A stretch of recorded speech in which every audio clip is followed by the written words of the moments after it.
what should be on other people's leaders list based on your experience right now.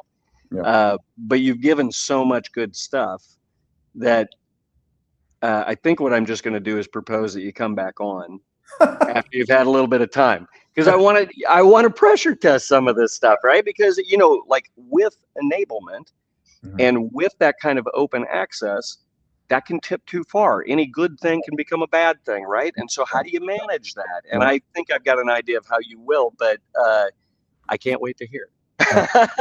You're obviously in that honeymoon stage, and you guys are killing it, and everybody is like, bring the New Yorker in, and that's working well, and you got new business coming in, and so I'm super happy for you and excited. Appreciate it.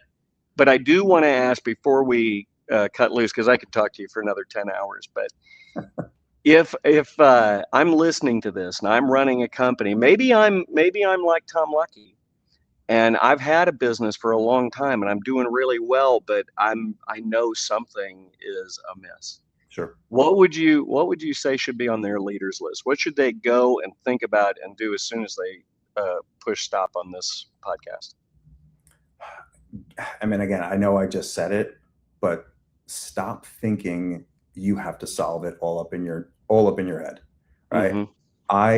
I can't tell you the amount of times that I, over the course of the last 30 or so years, thought I could toil my way to the solve, right? I could sit there and I could read every self-help and business leadership book, and it would appear out of thin air, and nothing replaced getting my butt off a chair and having casual conversations with people that are on the front lines, the ones that care just as much as the rest of us, to see what's keeping them up, what they've tried, getting them in vulnerable moments where that they could tear down their own barriers and share what they wanted to, and somehow all of those conversations triangulate something in your mind.